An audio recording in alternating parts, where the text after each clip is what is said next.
예수께서 고난을 받으신 뒤에 자기가 살아계심을 여러 가지 증거로 드러내셨습니다. 그는 40일 동안 그들에게 여러 차례 나타나시고 하나님 나라에 관한 일들을 말씀하셨습니다. 예수께서 사도들과 함께 잡수실 때에 그들에게 이렇게 분부하셨습니다. 너희는 예루살렘을 떠나지 말고 내게서 들은 아버지의 약속을 기다려라.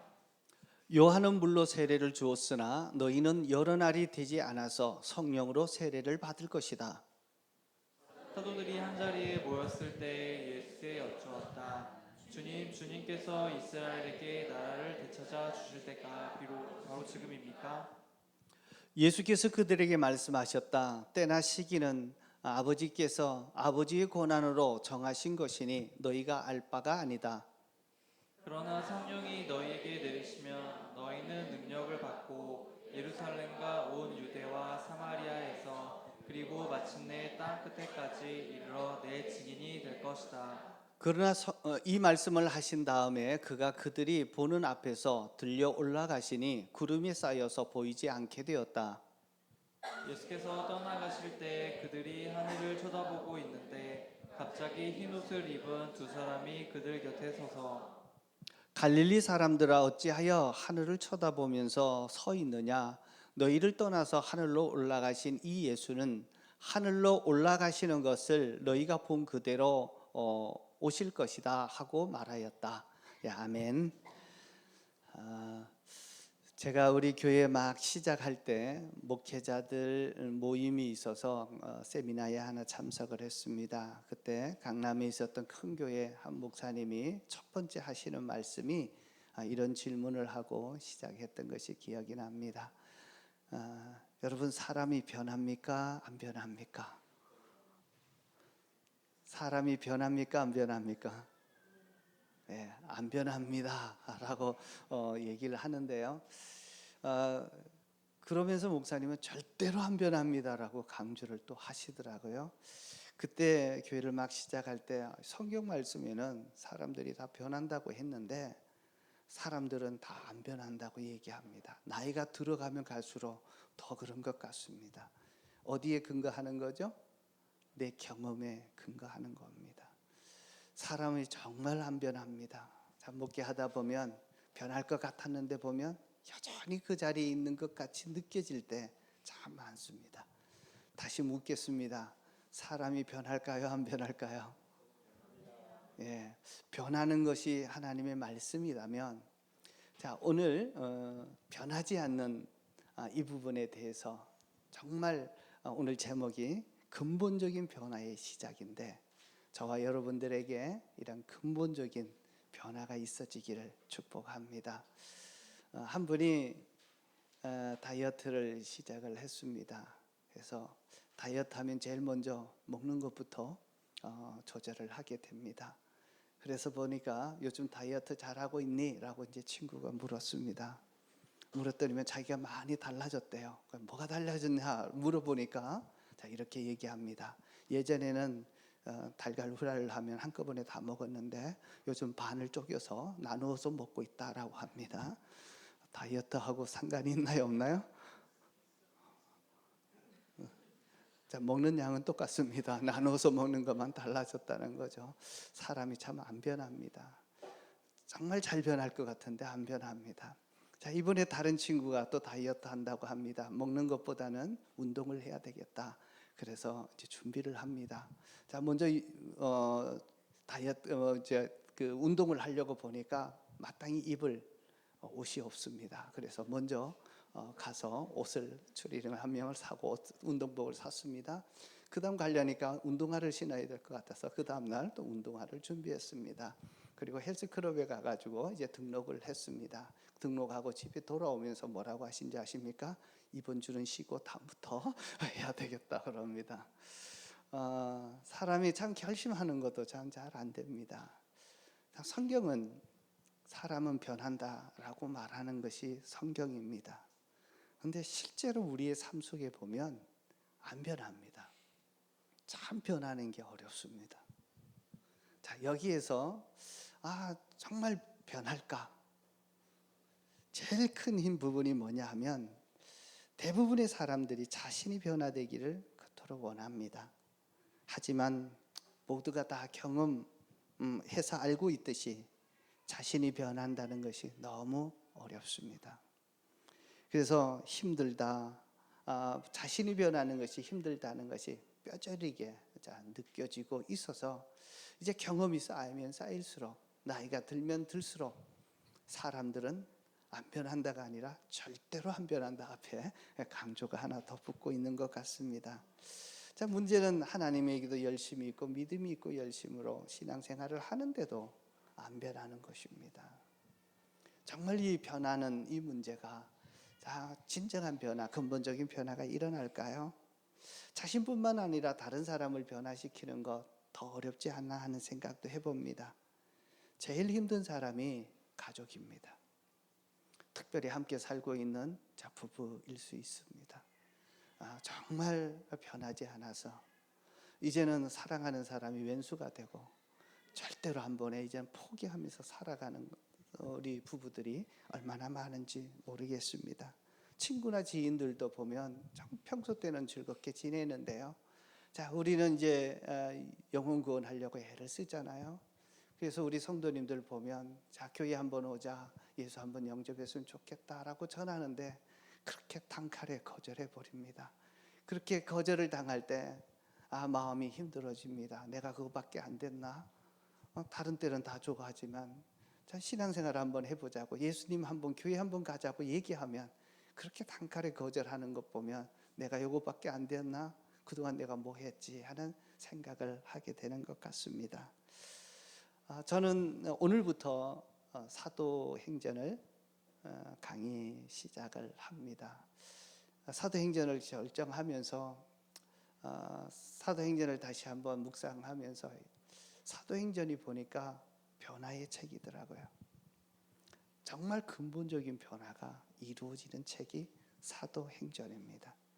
자, 사도행전에 두 사람이 주인공이 나오는데 1장부터 11장까지, 12장까지는 베드로를 중심으로 이루어지고 있습니다. 또 9장에서 또 나오지만 13장부터 마지막까지는 사도 바울을 통해서 하나님이 일하시는 일들입니다. 근데 베드로와 바울은요 정말 변하지 않을 것 같던 사람들입니다. 그런데 예수님께서 이 두 사람을 변화시켜서 하나님의 나라에 없어서는 안 되는 위대한 주인공으로 사용하시는 그 책이 사도행전입니다. 그래서 저는 사도행전을 이렇게 준비하면서 한 말씀으로 딱 정리하면 사도행전은 변화의 책이다. 전혀 변하지 않을 것 같은 사람, 도저히 안 변할 것 같은 사람들도 변화시키는 장이 사도행전입니다. 자, 우리 가슴에 이렇게 놓고 한번 따라하겠습니다. 나도 변할 수 있습니다. 자, 우리 옆 사람 보세요. 당신도 변할 수 있습니다. 자, 여러분의 남편도 변하고 아내도 변할 수 있습니다. 있습니까? 자, 갑자기 계속 그러는데, 자, 우리 있으시면 변할 수 있습니다. 혹시 믿지 않는 남편 때문에 참 애쓰고 수고했던 분들, 그렇게 수고했는데 할 때마다 실망하게 되고 좌절하게 왔더라도, 자, 이번 사도행전을 하면서 올해 하나님께서 그 남편들이 변화되어 주님 앞에 나올 것을 믿습니다. 자, 우리 주님이 변화시켜 주실 것입니다. 자, 그래서 우리 사도행전을 처음 시작하면서 저는 개인과 또 우리 가정과 그리고 우리 교회와 목장이 근본적인 변화가 일어나기를 또 기도하면서 준비했습니다. 세상에서 제일 마음 돌리기 힘든 사람이 있습니다. 정말 변화시키기 어려운 사람이 있는데 어떤 사람인가 하면 떠나간 사람들의 마음입니다.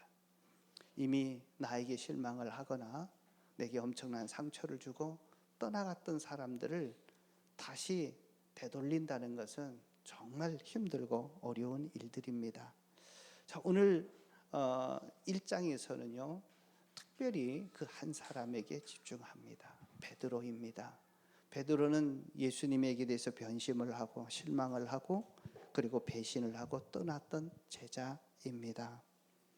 자, 한 번 떠나간 사람들이 다시 돌아온다는 거 쉽지 않습니다. 자, 그런데 이 베드로가 정말 근본적으로 변화받아서 정말 사도행전의 초대 교회에 없어서는 안 되는 교회의 기초석이 되었고, 하나님의 나라에 없어서는 안 되는 위대한 지도자로 우뚝 서게 되었습니다. 베드로를 변화시키셨던 하나님께서 여러분을 변화시키실 것입니다. 여러분들에게 정말 안 변할 것 같은 그분도 우리 주님이 변화시킬 것입니다. 또 한 사람이 있는데요, 사울입니다. 사울은 너무 완강하고 그동안에 예수를 믿었던 사람들에게는 뒷부분이 좀 덥나요? 뒤에? 괜찮아요? 예. 정말 가장 두려운 공포의 대상이었습니다. 생각만 해도 두려움이 몰려오는 존재였는데요, 정말 변할 것이라고는 꿈에조차 생각할 수 없었던 사람이 사울이었습니다. 그런데 예수님이 그분도 변화시켜서 정말 복음을 전하는 일에 위대한 사도로 사용하셨고, 그 복음이 우리에게까지 들려지게 만들었습니다. 베드로가 변하고 사울이 변했다면 오늘도 주님의 그 비결 아래 변화시키는 그 믿음 안에 서기만 하면 우리도 변화될 수 있습니다. 베드로의 변화는 특별히 중요한 교훈을 우리에게 줍니다. 부활하신 예수님이 자신을 변심하고 배신했던 그 사람들을 다시 찾아가서 그를 품어주고 용서해주고 다시 회복시키는 장면입니다. 우리는 자신의 실패에도 불구하고 하나님의 용서와 하나님이 회복시켜 주실 때 우리는 진정한 회복이, 근본적인 변화가 우리 삶 속에 일어난다라고 하는 사실입니다. 여러분, 베드로처럼 일상에서 실수하고 또 좌절하고 또 새로운 시작을 할 수 있을까라고 고민하고 있는 분들에게 다시 한번 우리 주님이 여러분들과 여러분들의 가정을, 여러분들의 사업장을 변화시켜 주실 것을 믿습니다. 이제 이 믿음의 변화의 이 축복을 기대하시면서 또 주일 말씀에 집중해 주시고 그 말씀을 붙들고 또 한 주간 삶으로 살아내려고 몸부림치는 그러한 삶의 믿음의 노력들이 있었으면 좋겠습니다. 이런 변화의 근원은 다름 아닌 성령님입니다. 그동안의 내 삶 속에 내가 주인이 되어 내 열심과 내 수고와 내 열심과 경험을 가지고 일했을 때는 그것이 다 실패할 수밖에 없습니다. 그러나 성령님께서 주인이 되어 일하기 시작하면 그때부터 진정한 변화가 일어납니다. 여러분, 내가 중심이 되어서 살아가는 것, 이것은 믿음 생활이 아닙니다. 정말 진정한 신앙생활은 하나님이 중심이 되고 성령님을 우선하면서 그분의 인도함을 받는 일들입니다. 사도행전은 성령님이 주체가 되어서 살아가는 하나님의 역사를 이루는 것입니다. 이 성령님께서 사용하시는 도구가 교회입니다. 그래서 교회를 통해서 또 성령님이 주체가 되어질 때 우리의 삶에는 분명한 변화, 근본적인 변화를 볼 수 있습니다. 여러분이 우리 은혜로 교회 공동체 속에 이미 함께 오셨으니까 이 교회를 통해서 역사하시는 성령님을 나의 주인으로 그분의 인도하심에 철저하게 초점을 맞출 때 어떠한 형편 속에 있든지 어떠한 정말 변화될 것 같지 않았던 그러한 상황 속에서도 진정한 변화가 일어날 수 있다는 사실들을 믿음으로 받아들이시기를 축복합니다. 이제 우리는 되돌릴 수도 없고 그리고 변화시켜도 변화될 것 같지 않았던 자들은 성령님이 주관이 되면 할 수 있습니다. 오늘 본문에 보면 부활하신 주님께서 도대체 변할 것 같지 않았던 그리고 영혼이 떠나버렸던 베드로를 다시 회복시키시고 그를 위대한 사도로 교회의 위대한 지도자로 세우시는 장면을 보게 됩니다. 베드로가 어떠한 사람입니까? 개바라고 알려진 시몬 베드로는 거침없는 성격의 소유자입니다. 열정이 넘치고 있었고 의지가 있었고 의리가 있었던 사람입니다. 자, 예수님이 사람들에게 사람들이 나를 누구라고 하느냐라고 말씀할 때 제일 먼저 다가서서 주는 그리스도시요 살아계신 하나님의 아들입니다라고 위대한 고백을 맨 처음을 고백했던 믿음의 사람입니다. 그리고 최후의 만찬 때 예수님께서 모든 사람이 나를 배반하고 떠날 것이다, 부인하고 떠날 것이다 라고 얘기했을 때 이렇게 말합니다. 나는 주님과 함께 죽을지언정 주님을 부인하지 않겠습니다. 그러나 그렇게 혼장담했던 그 결심도 하룻밤이 지나기 전에 3번이나 부인하고 말았습니다. 다구는 소리를 듣고 자기가 예수님을 부인했다고 하는, 배반했다고 하는 그 사실에 처절하게 눈물을 흘리고 있습니다.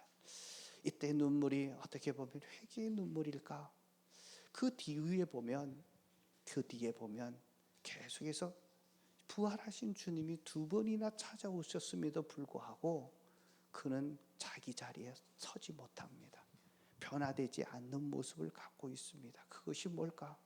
자기가 했던 일이 정말 돌이킬 수 없는 큰 잘못을 저질러서 도저히 용서받지 못할 죄라는 사실을 알고 있었습니다. 다시 말해서 자기 자신을 용서하지 못한 것입니다. 내가 왜 그런 일을 했을까? 내가 왜 그딴 일을 해가지고 이렇게 힘들게 할까?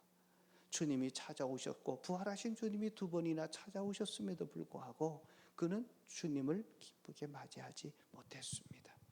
오히려 2번이나 부활하신 주님을 맞이하고 난 이후에 그는 다시 갈릴리로 되돌아가서 고기 잡는 어부의 삶으로 돌아가고 말았습니다. 사명을 저버리고 말았습니다. 부활의 주님을 2번이나 만났는데 어떻게 이런 일이 있었을까? 자기가 잘못 저질렀던 그 일에 대해서 자기 자신을 용서하지 못했기 때문입니다.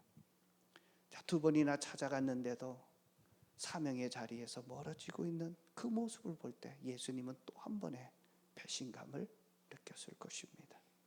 혹시 내가 과거에 했던 일 때문에, 죄책감 때문에 나를 용서하지 못한 채 계속해서 과거에 매여 살고 있는 분들이 계시다면 꼭 기억하셔야 됩니다. 주님을 또 배반하는 일이라는 사실을 아셔야 합니다. 이 시간에 나를 용서하십시오. 나를 용서하고 주님의 용서를 받아들일 때 거기서부터 변화는 시작합니다. 자, 부활의 주님은 어떤 분이십니까? 2번, 3번 계속 배신당함에도 불구하고 또 다시 찾으시는 분이 부활의 주님이십니다. 예수님은 다시 찾아와서 베드로에게 너 그럴 수 있냐? 그렇게 따져 묻지도 않고 책망하지도 않으셨습니다. 오히려 숯불에 생선과 떡을 구워 놓고 그를 맞이하면서 밤새도록 고생했지 먹여주고 있습니다. 그리고는 그에게 네가 나를 사랑하느냐라고 3번 물으셨습니다. 그에게는 예수님을 3번 부인했던 것이 꽉 각인이 되어서 도저히 그 모습에서 헤어나지 못하고 있을 때 예수님은 3번 찾아오셨고 3번 다시 질문하십니다. 네가 날 사랑하느냐? 주님의 이 사랑에 그 자기를 용서하지 못했던 그 배신의 쓰라린 아픔이 하나둘 다 녹아지고 있습니다. 그래서 주님께 이렇게 묻습니다. 내가 주님을 사랑하는 줄 주님이 아십니다. 왜 베드로는 주님 사랑합니다 라고 얘기하지 않고 내가 주님을 사랑하는 줄 아십니다 라고 얘기했을까요? 이런 의미라고 하는 생각이 듭니다. 배신한 나를 끝까지 포기하지 않고 사랑하시는 주님의 사랑에 비하면 내가 아무것도 견줄 수 없지만 너무 부끄럽지만 그래도 내가 조금 사랑한다는 것, 주님께 대해서 내가 마음을 버리지 않았다는 것 주님이 아십니다 라고 하는 뜻입니다.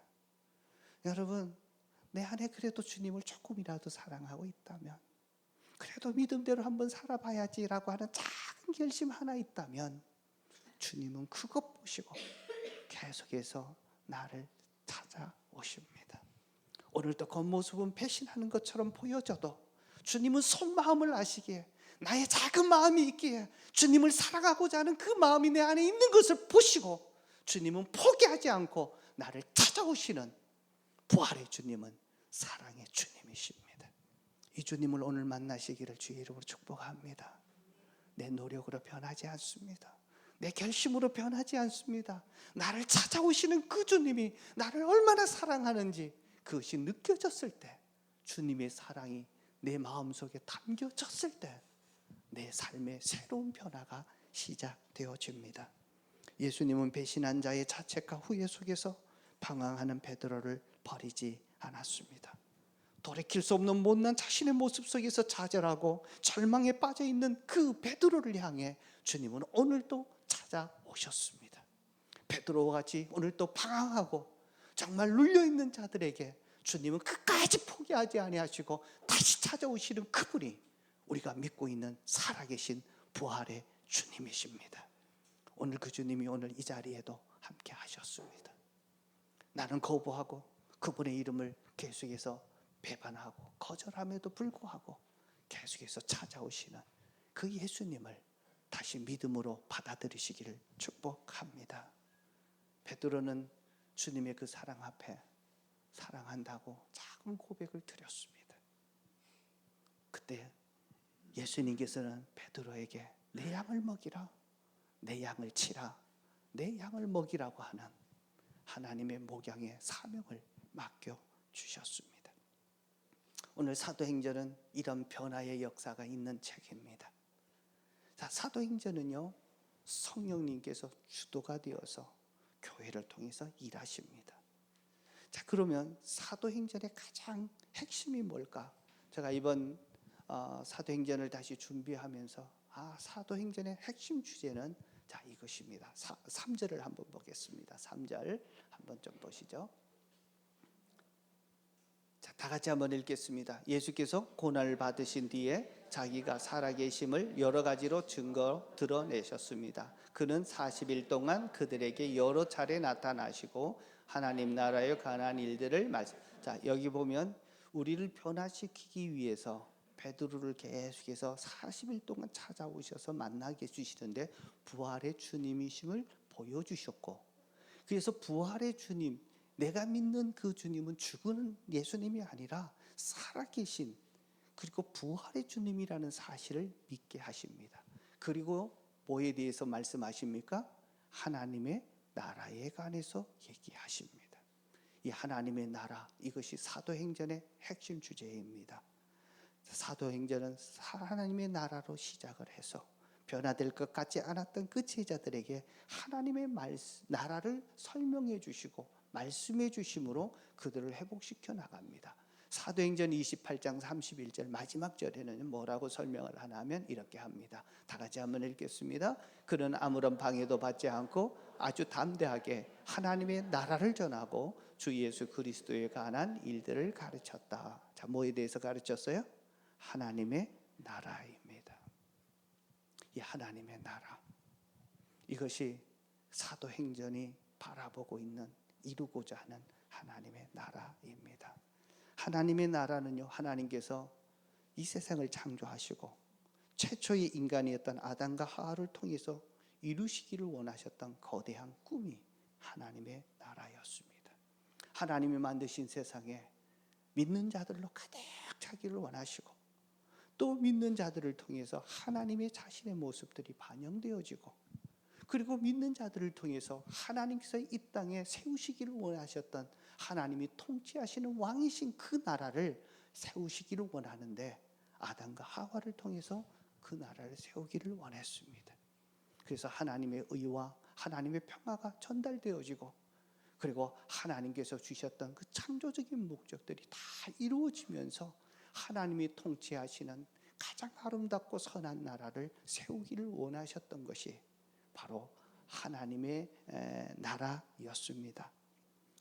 자, 이 하나님의 나라가 이루어질 때 우리 사람을 통해서 이루어지는데 아담 하와가 그 하나님을 거부해버리고 그 하나님의 명령 앞에 선악과를 따먹으면서 하나님의 영이 떠나가고 이제 하나님의 꿈은 실패한 것 같았습니다. 그래서 하나님은 다시 아브라함을 세우시고 그리고 많은 선지자들을 보내서 그들을 세워서 또 그 사명을 감당하려고 했지만 그들은 그러지 못했습니다.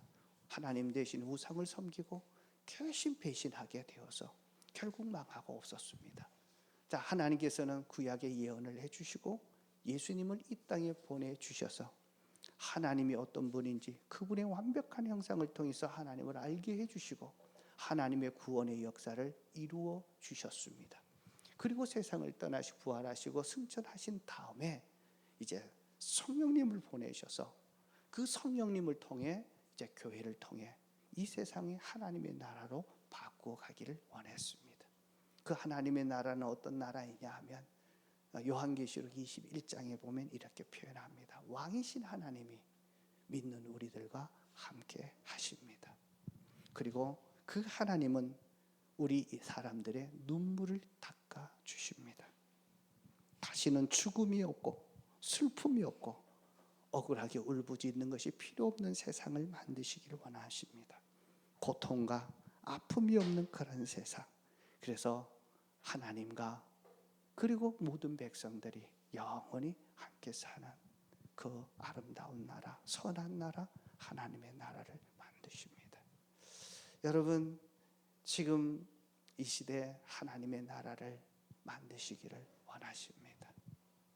그래서 그 사도행전의 정말 중심은 하나님의 나라인데 이 하나님의 나라를 이루는 핵심이 누구냐면 성령님이시고 이 성령님께서 무엇을 쓰시냐면 교회를 사용하십니다.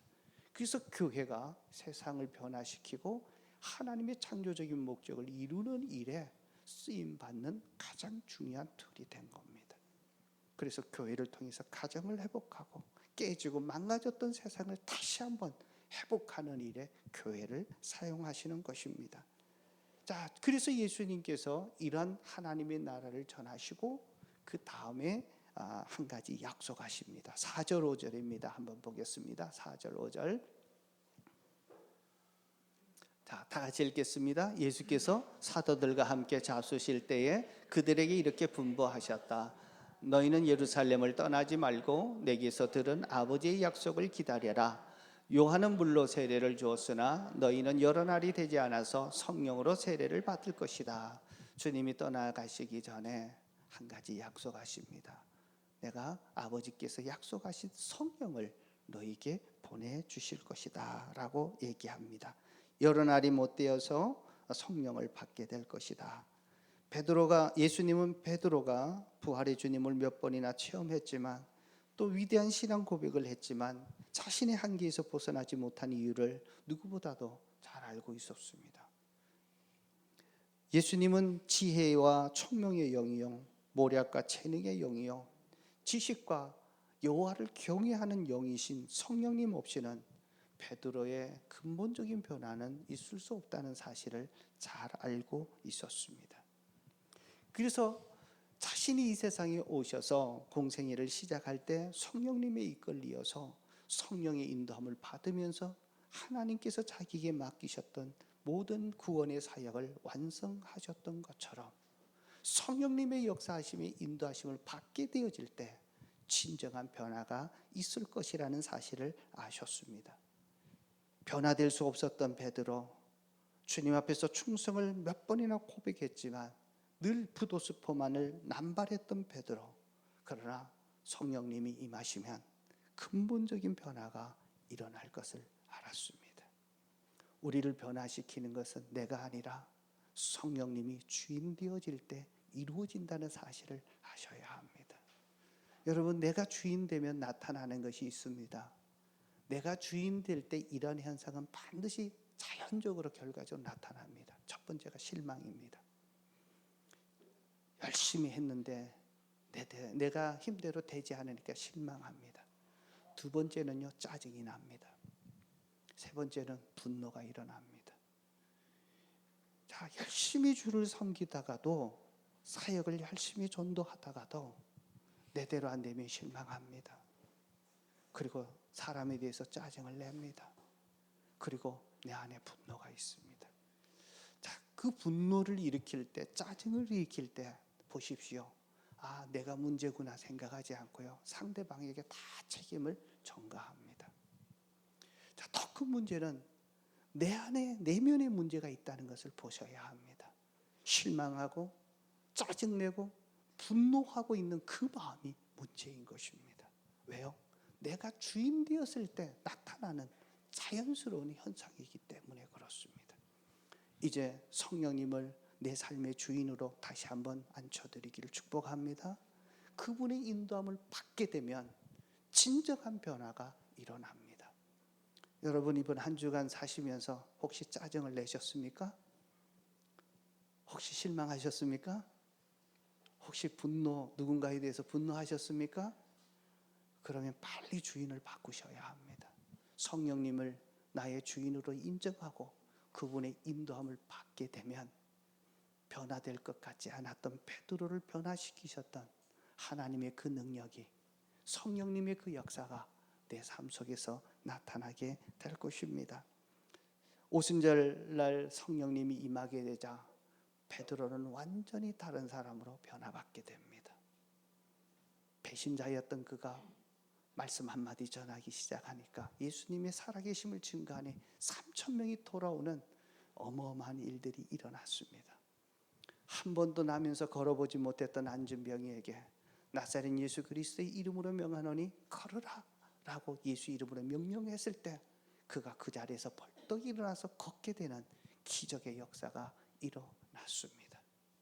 이제는 주위에 있던 수많은 사람들은 베드로를 배신자로 생각하지 않았고 그 예루살렘 교회의 위대한 영적인 지도자로 인정하고 존경하기 시작했고, 사람들은 그를 위대한 하나님의 예수님의 제자로 존경하기 시작했습니다.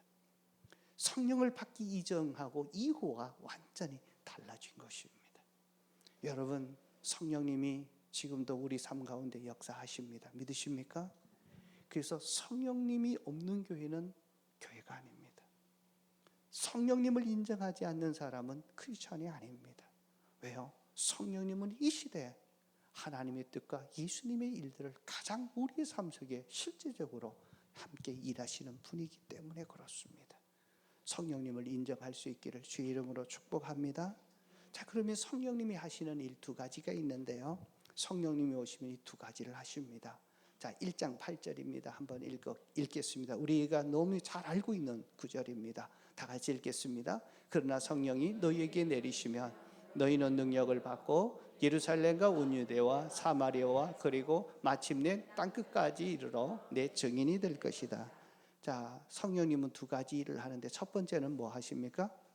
능력을 주십니다. 또 하나는요, 증인의 삶을 살게 하십니다. 그래서 가끔 보면 이 증인이라는 것이 쑥 빠져버려요. 자, 예루살렘과 온 유대와 사마리아와 땅끝까지 가라 하는데, 자, 그것을 얘기한 것은 방향입니다. 그래서 예수님은요, 우리에게 능력 주시는 것에 초점이 하나 맞춰 있고, 또 하나는 증인의 삶을 사는데 초점이 맞춰 있습니다. 우리가 성령을 받고 성령님을 주로 인정하기 시작하면 성령님께서 우리를 통해서 이제 증인 삼는 일들을 하는 겁니다. 하나님의 나라에 제일 먼저 필요한 것은 그분의 백성을 만드는 일입니다. 지금 우리에게 예수 믿지 않는 사람들이 수두룩합니다. 우리가 20%가 채 되지 않습니다. 10사람 만나면 8명은 예수님을 모르는 사람입니다. 자, 그래서 먼저 하나님의 백성 만드는 것이 주가 되어집니다. 하나님의 나라는 예수님을 주라 모시고 고백하는 자들의 모임을 통해서 이들이 많아질 때 하나님의 나라가 확장되는 것입니다. 영혼 구원의 역사는 그런 면에서 성령님께서 행하는 주된 사역입니다.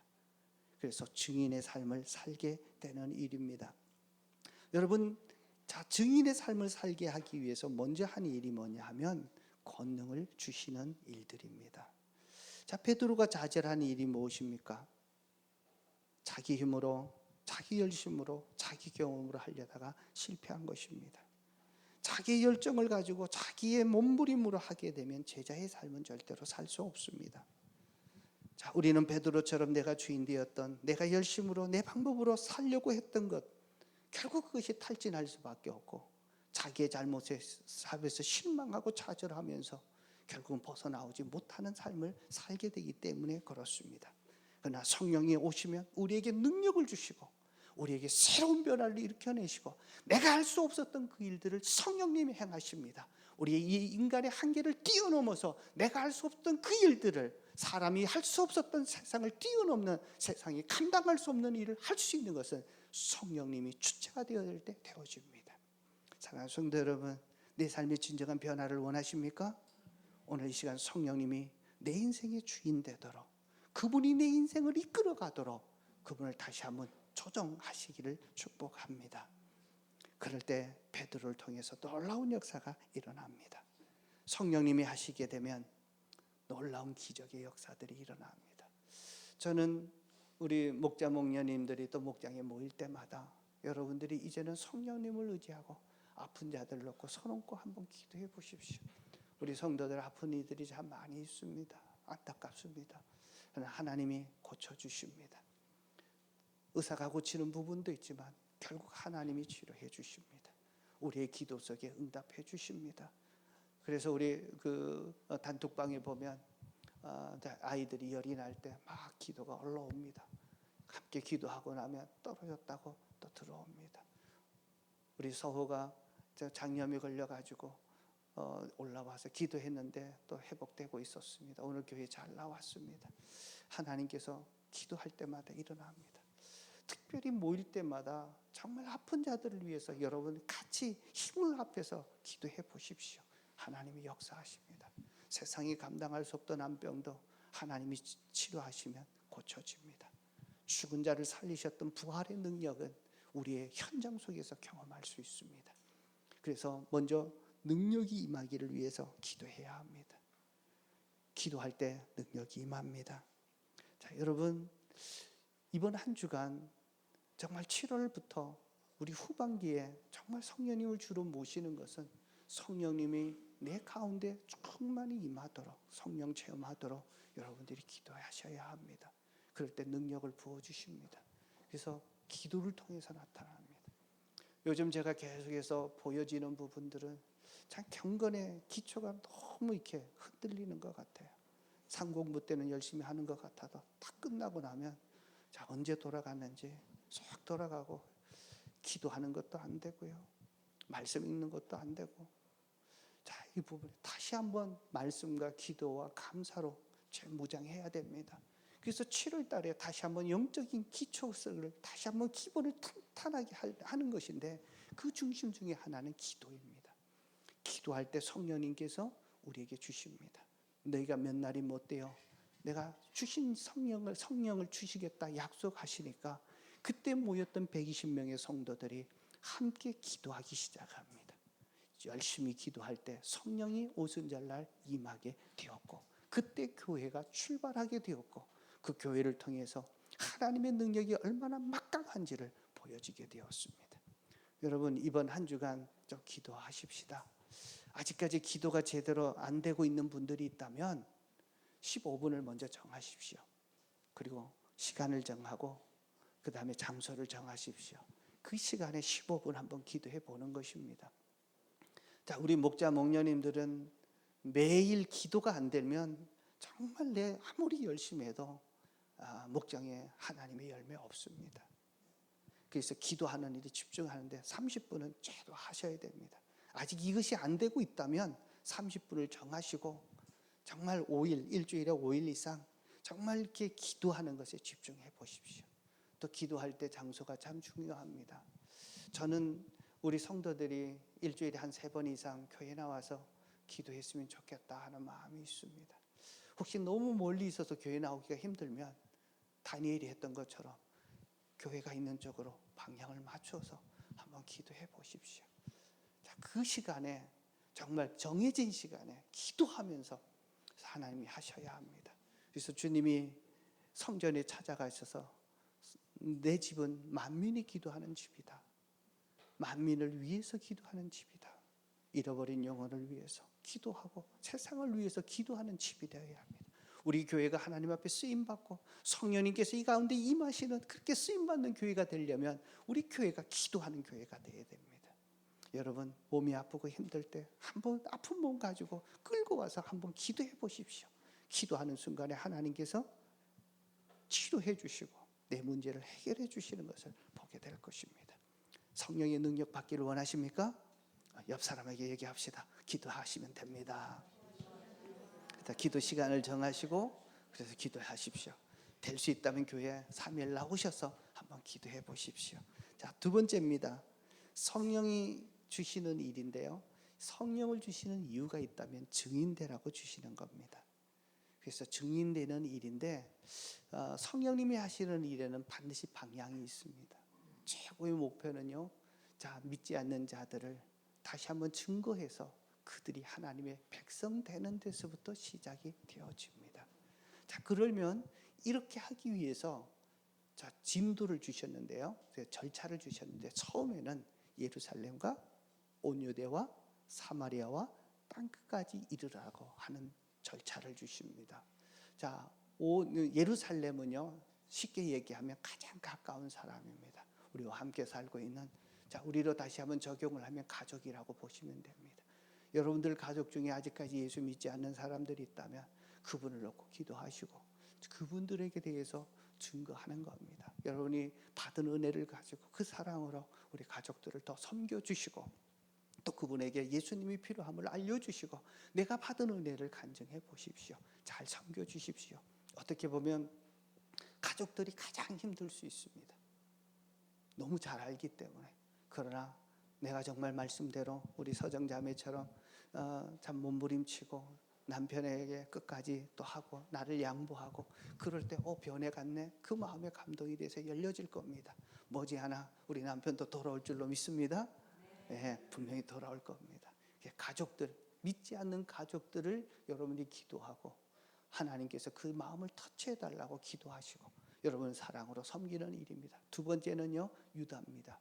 유다는 내가 알고 있는 지인들, 내가 만나는 사람들, 말이 통하고 만날 수 있는 사람들, 그래서 내 가족을 지나서 모든 영역 사람들, 내 같은 문화 속에 있는 사람들을 그렇게 정하시면 됩니다. 자, 여러분들 만나는 친구들, 여러분들이 직장에서 만나는 사람들, 또 관계하고 있는 사람들은 다 유다입니다. 온 유다, 그분들에게 그분들을 VIP 명단을 정하시고요. 자, 열심히 하면서 이렇게 얘기하시면 됩니다. 내가 당신을 위해서 기도하고 있습니다. 한번 따라하겠습니다. 내가 당신을 위해서 기도하고 있습니다. 자, 기도하고 있다면요 싫어할 사람 없습니다. 그러면서 어떤 기도 해줄까 한번 물어보십시오. 그리고 내가 기도하면 반드시 들어진다. 성령님 들어주실 겁니다. 그럴 때 하나님이 들어주신 줄 알고 우리 같이 목장에 오자라고 초대하시면 됩니다. 그래서 먼저 기도해 주시고 관계해 주시고 그들의 필요를 섬겨주는 겁니다. 그 다음에 세 번째가 사마리아입니다. 사마리아는 이스라엘과 불편한 관계, 껄끄러운 관계입니다. 정말 내가 함께하기 힘든 사람들, 나에게 상처 준 사람들, 그런 사람이 사마리아일 수 있습니다. 많은 사람들이 이런 사람들 때문에 힘들어하고 스트레스 받습니다. 자, 그래서 사마리아와 같은 사람, 자, 불편한 사람, 껄끄러운 사람, 힘든 사람, 힘들게 하는 사람은요, 우리가 해야 될 일이 먼저 용서하고 축복하는 기도를 하는 겁니다. 용서하셔야 됩니다. 주님이 나를 용서해 주셨듯이, 내가 배신할 때마다 나에게 찾아와서 사랑으로 품어주셨듯이 우리가 예수님이 되어 그들을 품어주셔야 되고, 주님이 나를 축복해 주셨던 것처럼 그들을 위해서 축복하는 것입니다. 그럴 때 우리의 축복과 그 사랑 때문에 주님의 사랑을 알고 그 마음이 녹아지고 우리가 다시 화해되어지고 하나 되어지는 축복들이 있을 겁니다. 그분들을 위해서 용서하고 축복하고 그들을 위해서 기도해 주시는 일입니다. 자, 마지막은요, 땅끝까지 이르는 겁니다. 나와 전혀 모르는, 그리고 문화가 다르고 언어가 다르는 일들입니다. 그래서 우리 교회 모든 목장이 선교지와 관련되어서 목장 이름을 정합니다. 여러분들이 있는 목장에 그 선교사님 그 나라를 위해서 기도하시는 것입니다. 기도하고요. 저는 바라는 건데 여러분들이 기도하시면서 꿈을 가지십시오. 여러분들을 후원하고 있는 선교사님이 있는 선교 현장에 한번 방문하는 것을 기도를 해보십시오. 그래서 가서 현장을 볼 때 이들이 얼마나 수고하는지, 그 영혼들이 얼마나 사랑스러운지 주님의 눈으로 보시게 될 겁니다. 그래서 이 네 가지의 단계를 통해서 정말 증인 노릇해서 그들을 구원하는 일입니다. 그럴 때 하나님이 그 교회와 그 사람들을 통해서 이제 하나님의 통치가 이루어지고 하나님의 정의와 하나님의 평화가 이루어지고 하나님의 선한 나라를 맛볼 수 있도록 만들어 주십니다. 이제 말씀 정리합니다. 이제 후반기 두 가지 일에 집중하셨으면 참 좋겠습니다.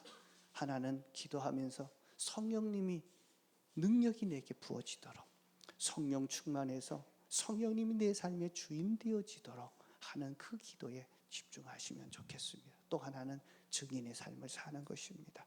믿지 않는 가족들, 올해 다시 한번 목표를 세우고 하나님 도와주십시오. 지금까지 내가 해도 되지 않았지만 하나님 나를 통해서 온 가족이 정말 주님 앞에 나와 함께 예배하고 예수를 주로 고백하는 믿음의 가정 되게 해달라고 한번 기도해 주시고, 그리고 만나는 사람들 다시 VIP를 설정하고 내가 당신을 위해서 기도하고 있습니다. 자, 그 기도가 응답되어졌을 때 자, 그들을 목장으로 초대하고 다 그들로 하여금 예수님 믿고 세례받아 정말 영혼 구원의 기쁨을 누렸으면 좋겠습니다. 혹시 아직까지 불편한 관계, 껄끄러운 관계, 정말 생각만 해도 용서하기 싫은 분들이 계시다면 먼저 그분을 용서하셔야 합니다. 그리고 축복해 보십시오. 내가 비는 축복이 그들에게 가서 그들과 관계가 주님이 나를 다시 한번 회복시켰듯이 나를 통해서 그 영혼을 다시 회복시켜서 베드로와 같이 또 바울처럼 그렇게 쓰실지 누가 압니까? 그렇게 분명히 하실 겁니다. 그리고 내가 하는 목장의 전도지 나라와 민족을 딴 것을 위해서, 선교사를 위해서 기도하고 그 기도 제목을 가지고 함께 기도하면서 후원하는 것 참 중요한 일입니다. 그래서 증인의 노릇을 잘 감당할 수 있기를 축복합니다. 자, 이제 여러분이 받으셨던 레마카드 한번 좀 내시고요. 다 좀 적어 보십시오. 자, 헌신하시는 분만 내는 것이 아니라 헌신하셔서 갖고 나오셔서 여러분 헌신대 앞에서 내시면 하나님이 더 받아주십니다. 그러나 적으셔서 가실 때 헌금함에 넣어주시면 제가 주중에 그것을 받고 저 기도해드리고 있습니다. 그래서 다 적으셔서 오늘 내게 주셨던 말씀이 뭔지를 한번 확인해 보십시오. 정말 변할 것 같지 않았던 베드로를 찾아오셔서 사랑하느냐 물으시고 그의 잘못을 정말 감싸주시고 회복시키셨던 주님이 오늘도 여러분을 만나주시고 회복시키기를 원하십니다. 그리고 성령님을 통해서 이 일을 역사하십니다. 성령님께 권능을 받기 위해 성령 충만을 위해서 자, 기도하십시오. 기도 시간을 정하고 내가 이렇게 한번 실천해 보겠습니다. 증인의 삶을 살기 위해서 오늘 네 가지 부류 중에 특별히 생각나는 분이 있다면 이번 한 주간 동안 반드시 한번 만나십시오.